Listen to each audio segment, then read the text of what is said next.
Hello hello everyone. എൻ്റെ പേര് ഇർഷാദ്. അപ്പം കഴിഞ്ഞ ഇൻട്രൊഡക്ഷൻ ക്ലാസ്സിൽ വന്നപ്പോൾ ഞാൻ പറഞ്ഞിരുന്നു ഞാനാണ് നിങ്ങൾക്ക് കമ്പ്യൂട്ടർ കോംപ്ലിമെൻ്ററി പേപ്പറായ കമ്പ്യൂട്ടർ സയൻസ് ഞാനാണ് ഹാൻഡിൽ ചെയ്യുന്നത്. അപ്പോൾ അന്ന് ഇൻട്രൊഡക്ഷനിൽ കുറച്ച് കാര്യങ്ങളൊക്കെ പറഞ്ഞു തന്നിരുന്നു. അപ്പോൾ ഇന്നത് ജസ്റ്റ് ക്ലാസ് എന്ന് പറഞ്ഞു കഴിഞ്ഞാൽ നമ്മളിത് സിലബസ് എന്താണ് പഠിക്കുന്നത് എന്നുള്ള ഒരു സിലബസിൻ്റെ ഇൻട്രൊഡക്ഷനാണ്. അപ്പോൾ കമ്പ്യൂട്ടർ പേപ്പറിൻ്റെ പേര് കമ്പ്യൂട്ടർ ഫണ്ടമെൻ്റൽസ് എന്നാണ്. അപ്പോൾ ഇനി നമുക്ക് ഡീറ്റെയിൽഡായിട്ട് സിലബസ് എന്തൊക്കെ നോക്കാം. ഏതൊക്കെ മൊത്തം അഞ്ച് മൊഡ്യൂൾ നിങ്ങൾക്ക് വരുന്നുണ്ട്. അതിൽ ഓരോ മൊഡ്യൂളിലും ഓരോന്നും എന്താണെന്നുള്ളത് ഞാൻ ജസ്റ്റ് ഒരു ഇൻട്രൊഡക്ഷൻ ഞാനിപ്പോൾ പറഞ്ഞുതരാം. ഫസ്റ്റ് മൊഡ്യൂൾ എന്ന് പറഞ്ഞു കഴിഞ്ഞാൽ വരുന്നത് നമ്പർ സിസ്റ്റമാണ്. അതായത് നമ്മൾ നോർമൽ ലാംഗ്വേജ്, അതായത് നമ്മൾ സാധാരണ നോർമൽ ലാംഗ്വേജ് കമ്പ്യൂട്ടറിന് മനസ്സിലുള്ള കമ്പ്യൂട്ടറിന് അതിൻ്റേതായ ഒരു ഭാഷ ഉണ്ട്. ആ ഭാഷ എന്തേ ഉള്ളൂ മനസ്സിലാവുള്ളൂ. അപ്പോൾ നോർമലി പറയുകയാണെങ്കിൽ ബൈനറി എന്നുള്ള ഒരു ലാംഗ്വേജ് മാത്രമേ എന്തേ ഉള്ളൂ കമ്പ്യൂട്ടറിന് മനസ്സിലാവുള്ളൂ. അതായത് 0 and 1. ആ ലാംഗ്വേജിൽ രണ്ട് ഇതുള്ളത് 0 and 1. വേറെ ഒന്നുമില്ല. നമ്മൾ എന്ത് കൊടുത്തു കഴിഞ്ഞാലും അതിനെ 0 1 കൺവേർട്ട് ചെയ്തിട്ടാണ് എന്തെങ്കിലും കമ്പ്യൂട്ടർ അതിനെ മനസ്സിലാക്കിയെടുക്കൽ. അപ്പോൾ അതിന് കുറച്ചും കൂടി ഡിഫൈനായിട്ട് പറയുകയാണെങ്കിൽ 3 ലാംഗ്വേജ് വരും: binary, octal and hexadecimal. Octal binary എന്ന് പറയുമ്പോൾ 2 0 and 1. ഒക്ടൽ എന്ന് പറയുമ്പോൾ 8 വരും, 0 to 7 വരെ. ഹെക്സാഡെസിമൽ എന്ന് പറഞ്ഞു കഴിഞ്ഞാൽ 16 ആൽഫബറ്റ്സ് ഉണ്ടാവും, 0 മുതൽ 15 വരെ. അതിന് 9 വരെ നോർമലായിരിക്കും. പിന്നെ ABCDE ആയിരിക്കും. ഡീറ്റെയിലായിട്ട് ക്ലാസ് റൂം എന്തെങ്കിലും പറഞ്ഞുതരാം. അപ്പോൾ നമ്പർ സിസ്റ്റം എന്ന് പറഞ്ഞു കഴിഞ്ഞാൽ ജസ്റ്റ് ഇതാണ്. കമ്പ്യൂട്ടറിന് നമ്മൾ കൊടുക്കുന്ന എന്ത് ഇൻപുട്സും കമ്പ്യൂട്ടർ റീഡ് ചെയ്യൽ ബൈനറി ആയിട്ടായിരിക്കും. അതായത് 0s and 1s ആയിട്ടായിരിക്കും കമ്പ്യൂട്ടർ റീഡ് ചെയ്യൽ. അപ്പോൾ അതിൽ എങ്ങനെ കുറേ കൺവേർഷൻ ഉണ്ട്, എങ്ങനെ ഒരു നോർമൽ കാര്യം എങ്ങനെ ബൈനറിലോട്ട് കൺവേർട്ട് ചെയ്യുക എന്നുള്ളതൊക്കെയാണ് ഈ ഫസ്റ്റ് യൂണിറ്റിൽ നിങ്ങൾ മെയിനായിട്ട് പഠിക്കുന്നത്. അതായത് നമ്പർ സിസ്റ്റം. കമ്പ്യൂട്ടറിന് മനസ്സിലാവുന്ന ഒരു ലാംഗ്വേജ് ഉണ്ട്. ആ ലാംഗ്വേജ് എങ്ങനെയാണ് അതിലോട്ട് എങ്ങനെ കൺവേർഷൻ എങ്ങനെയാണ് വരുന്നത് എന്നുള്ളതാണ് ഇത് ഫസ്റ്റ് മൊഡ്യൂളിൽ വരുന്നത്. അതായത് സാധാരണ ഡെസിമലിൽ നിന്ന് ബൈനറിക്ക് കൺവേർട്ട് ചെയ്യണത്, ബൈനറിൽ നിന്ന് ഡെസിമലിലേക്ക് കൺവേർട്ട് ചെയ്യണത്, അതുപോലെ ഒക്ടലിൽ നിന്ന് ഡെസിമലിലോട്ട് കൺവേർട്ട് ചെയ്യണത്, ഡെസിമലിൽ നിന്ന് ഒക്ടലിലോട്ട് കൺവേർട്ട് ചെയ്യണത്, അതുപോലെ ഹെക്സാ ഡെസിമലിൽ നിന്ന് ഡെസിമലിലോട്ട് കൺവേർട്ട് ചെയ്യുന്നത്, ഡെസിമലിൽ നിന്ന് ഹെക്സാ ഡെസിമൽ, അതേപോലെ ബൈനറി ടു ഒക്ടൽ, അങ്ങനെ എല്ലാ കൺവേർഷനാണ് എന്ത്. അതായത് ഒരു ഇൻപുട്ട് എങ്ങനെ വേറൊരു ഇൻപുട്ട് രീതിയിലാക്കാം എന്നുള്ളതാണ് എന്ത് ഫസ്റ്റ് യൂണിറ്റിൽ നിങ്ങൾക്ക് ഡിസ്ക്രൈബ് ചെയ്ത് തരുന്നത്. രണ്ടാമത്തേന്ന് പറഞ്ഞു കഴിഞ്ഞാൽ ബൂളിയൻ ഓൾജിബ്ര. ബൂളിയൻ ഓൾജിബ്ര എന്ന് പറഞ്ഞു കഴിഞ്ഞാൽ ബൂളിയൻ എന്ന് പറഞ്ഞു കഴിഞ്ഞാൽ ഒരു ഇതാണ്. അതായത് 2 ട്രൂ ഓർ ഫോൾസ്, 2 ഔട്ട്പുട്ട് എന്നുള്ളൂ, ഒന്നുമില്ലെങ്കിൽ ട്രൂ അല്ലെങ്കിൽ ഫോൾസ്. അപ്പോൾ ആ ഒരു മെക്കാനിസം വെച്ചിട്ടാണ് എന്ത് ചെയ്യണത്. ഇലക്ട്രോണിക്സിനെ കുറിച്ച് ഐഡിയ ഉണ്ടെങ്കിൽ അപ്പോൾ നിങ്ങൾക്ക് ഒരു പറഞ്ഞിട്ട് ആദ്യം പറഞ്ഞ ലോജിക് സർക്യൂട്ട്സ് ഒക്കെ. അതായത് നമ്മൾ 2 ഇൻപുട്ട് കൊടുത്തു കഴിഞ്ഞാൽ 2 ഇൻപുട്ട് ട്രൂ ആണെങ്കിൽ ഒരു ഔട്ട്പുട്ട് കാണിക്കും. അതല്ല ഒരു ഇൻപുട്ട് ഫോൾസും ഒരു ഇൻപുട്ട് ട്രൂ ആണെങ്കിൽ വേറൊരു ഔട്ട്പുട്ട് ആയിരിക്കും കാണിക്കില്ല. അപ്പോൾ ഒരു കോൺസെപ്റ്റ് ഉണ്ട്. ഇപ്പോൾ ഒരുപാട് ഗേറ്റ്സ് ഉണ്ട്. And gate, or gate, not gate, NAND gate, അങ്ങനത്തെ ഒരുപാട് ഗേറ്റ്സ് ഉണ്ട്. അപ്പോൾ അങ്ങനത്തെ കുറച്ച് കാര്യങ്ങളാണ് എന്ത് രണ്ടാമത്തെ മൊഡ്യൂളിൽ നിങ്ങൾക്ക് പഠിപ്പിച്ചു തരുമ്പോൾ. സിലബസ് കാണുമ്പോൾ ആരും ടെൻഷൻ അടിക്കൊന്നും വേണ്ട. നോട്ട് അത്ര വലിയ കാര്യമൊന്നുമല്ല, റോക്കറ്റ് സയൻസ് ഒന്നുമല്ല, സിമ്പിളായിട്ടുള്ള കാര്യങ്ങളാണ്. അപ്പോൾ ക്ലാസ് എടുക്കുമ്പോൾ ഡീറ്റെയിൽ ആയിട്ട് ഞാൻ പറഞ്ഞുതരാം. അപ്പോൾ സിലബസ് കണ്ടിട്ട് എന്ത് ചെയ്യണ്ട, ആരും പേടിക്കണം. മൂന്നാമത്തെ മൊഡ്യൂളിൽ വരുന്നത് വെച്ച് കഴിഞ്ഞാൽ കമ്പ്യൂട്ടറിൻ്റെ ഓർഗനൈസേഷൻ. അതായത് ഇൻപുട്ട് യൂണിറ്റ് എന്താണ്, ഔട്ട്പുട്ട് യൂണിറ്റ് എന്താണ്, എങ്ങനെയാണ് സ്റ്റോറേജ് ചെയ്യൽ, അതേപോലെ CPU എന്താണ്. അതായത് CPU സെൻട്രൽ പ്രോസസ്സിംഗ് യൂണിറ്റ്. കമ്പ്യൂട്ടറിൻ്റെ മെയിൻ പറഞ്ഞു കഴിഞ്ഞാൽ CPU ആണ്.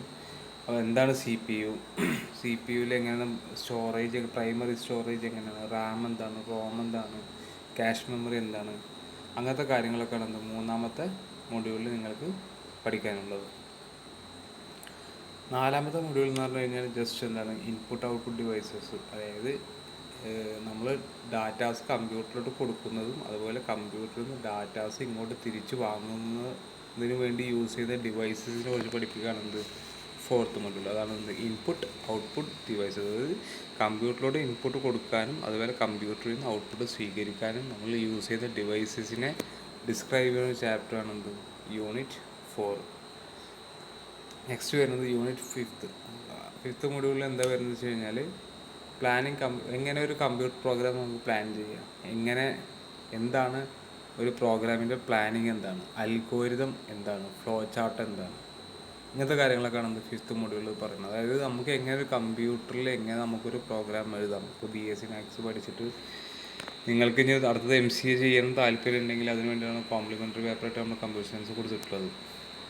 അപ്പോൾ എന്ന് വെച്ച് കഴിഞ്ഞാൽ എങ്ങനെ ഒരു കമ്പ്യൂട്ടർ പ്രോഗ്രാം എഴുതാം, അതൊക്കെയാണ് എന്ത് ഫിഫ്ത്ത് മൊഡ്യൂളിൽ പഠിക്കാനുള്ളത്. അത് അൽഗോരിതം മെയിനായിട്ട് വരും, പിന്നെ ഫ്ലോ ചാർട്ട്. അൽഗോരിതം എന്ന് പറഞ്ഞു കഴിഞ്ഞാൽ ഒരു പ്രോബ്ലത്തിൻ്റെ സ്റ്റെപ്പ് ബൈ സ്റ്റെപ്പ് സൊല്യൂഷനാണ് എന്ത് അൽഗോരിതം. എന്തെങ്കിലും ഒരു പ്രോബ്ലം കിട്ടിക്കഴിഞ്ഞാൽ ആ പ്രോബ്ലത്തിന് എങ്ങനെ സ്റ്റെപ്പ് ബൈ സ്റ്റെപ്പ് സോൾവ് ചെയ്യാന്നുള്ളതിൻ്റെ ഒരു ഇതാണെന്ത് അൽഗോരിതം എന്ന് പറയുന്നത്.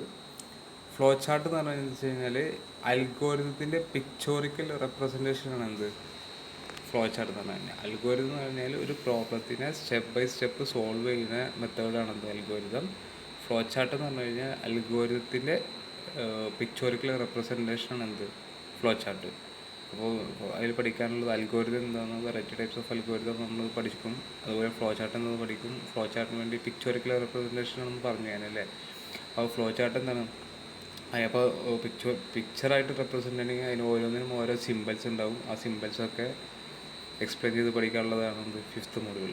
അപ്പോൾ ജസ്റ്റ് ഒന്നും കൂടി ഞാൻ പറയാം.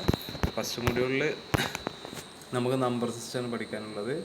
അതായത് കമ്പ്യൂട്ടറിന് മെയിനായിട്ട് ഒരു ഭാഷ അറിയുള്ളൂ, ബൈനറി. അപ്പോൾ നമ്മൾ എന്ത് ഇൻപുട്ട് കൊടുത്തു കഴിഞ്ഞാൽ ബൈനറിലോട്ട് കൺവേർട്ട് ചെയ്യും. അപ്പോൾ കൺവേർഷനാണ് പഠിക്കുന്നത്, എങ്ങനെ ഒരു പാറ്റേണിൽ നിന്നും വേറൊരു പാറ്റേണിലോട്ട് കൺവേർട്ട് ചെയ്യാം. അതാണ് ഫസ്റ്റ് യൂണിറ്റിൽ പഠിക്കുന്നത്. രണ്ടാമത്തെ യൂണിറ്റിൽ പഠിക്കുന്നത് ബൂളിയൻ ഓൾജിബ്ര, അതായത് ലോജിക് സർക്യൂട്ട്സ്. അതായത്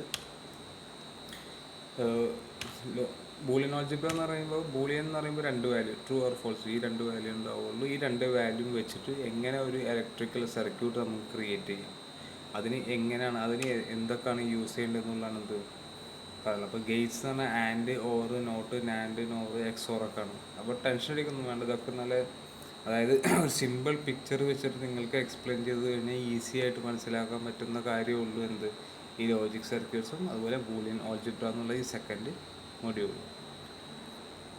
തേർഡ് മൊഡ്യൂൾ ഞാൻ പറഞ്ഞത് എന്താണ്, ജസ്റ്റ് കമ്പ്യൂട്ടർ ഓർഗനൈസേഷൻ, എന്തൊക്കെ അടങ്ങിയിട്ടാണ് ഒരു കമ്പ്യൂട്ടർ എന്ന് നമ്മൾ വിളിക്കുന്നത്. അതായത് input unit, output unit, CPU, memory unit, ഇതൊക്കെ കൂടി ചേർന്നതിനാണ് നമ്മൾ എന്ത് ചെയ്യുന്നത് കമ്പ്യൂട്ടർ എന്ന് വിളിക്കുന്നത്. അപ്പോൾ നമ്മൾ എന്ത് ചെയ്യുക, അതിൽ ഡിസ്ക്രൈബ് ചെയ്തിട്ടാണ് തേർഡ് മൊഡ്യൂളിലുള്ളത്. പിന്നെ വരുന്നത് ഫോർത്ത് മൊഡ്യൂളിൽ different types of input output ഡിവൈസസിനെ കുറിച്ച് പഠിക്കാനാണ് ഫോർത്ത് മൊഡ്യൂളിലുള്ളത്. ഫിഫ്ത്ത് മൊഡ്യൂളിലുള്ളത് എങ്ങനെ ഒരു കമ്പ്യൂട്ടർ പ്രോഗ്രാം എഴുതാം, അല്ലെങ്കിൽ എങ്ങനെ ഒരു കമ്പ്യൂട്ടർ പ്രോഗ്രാമിങ്ങിലോട്ട് സ്റ്റാർട്ടിങ് എങ്ങനെ നമുക്ക് ചെയ്യാമെന്നുള്ളതാണ് ഫിഫ്ത്ത് മൊഡ്യൂളിൽ ഉള്ളത്. അപ്പോൾ ഇത്രയാണ് മൊഡ്യൂൾസ് പഠിക്കാനുള്ളത്. സംഭവം നിങ്ങൾക്ക് +2 കമ്പ്യൂട്ടർ സയൻസ് ബേസ് ഇല്ലെങ്കിലും പറയാനെന്താണ്, ഇത്രയും ഉള്ള മൊഡ്യൂൾസൊക്കെ സിമ്പിളായിട്ടുള്ള കാര്യങ്ങളാണ്. അപ്പോൾ ഒന്ന് ശ്രദ്ധിച്ച് കഴിഞ്ഞാൽ ആർക്കും പഠിച്ചെടുക്കാൻ പറ്റുന്ന കുറച്ച് കാര്യങ്ങളെ നിങ്ങൾക്കും പഠിക്കാനുള്ളൂ.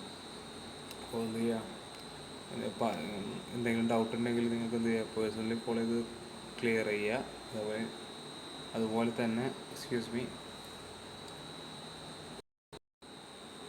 തന്നെ എന്തെങ്കിലും ഡൗട്ട് ഉണ്ടെങ്കിലും അപ്പോൾ തന്നെ ക്ലിയർ ചെയ്യുക.